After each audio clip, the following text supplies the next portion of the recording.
Here are two copies of that safe version of the unclocked SR flip-flop. I'm going to call them Nicola and Boris.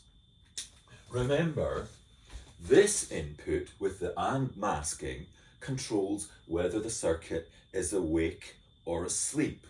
When this is 1, the green signals come through. When this is 0, we're definitely sending the 00 signal that means stay put, doing the last thing you were told to do.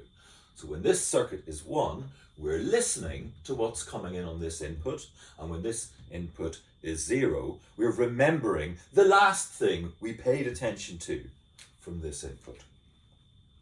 So now what I'm going to do is wire these two copies of the circuit up so that we get the clocked behavior of the D flip-flop that we know and love. What we do is we wire a clock signal in to the wake or sleep input, the control.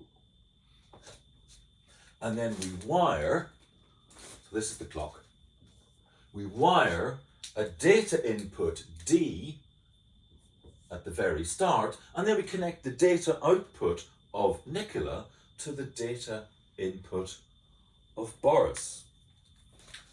So now what happens?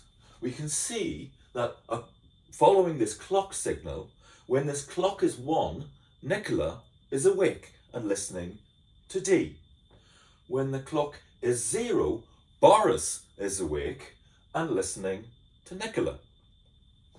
So let's work through the scenario as this clock signal alternates between 0 and 1. When the clock goes tick, Nicola listens. When the clock goes tock, Boris follows.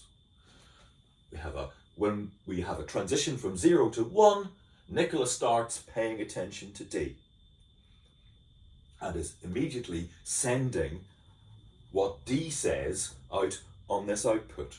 But at the same time, because of this NOT gate, Boris is not listening to this signal. Boris is coming out with the same old stuff that he was doing last time around.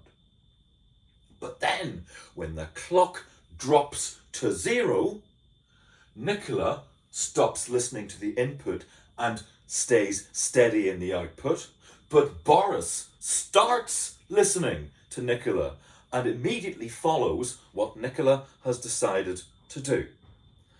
And that's how we get the edge-triggered tick-tock flip-flop that we've been working with in this topic.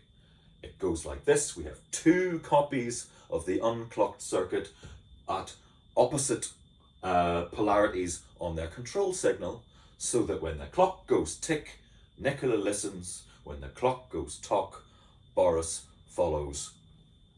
And we end up with a circuit that is perfectly stable and that steps steadily in time as controlled by the clock.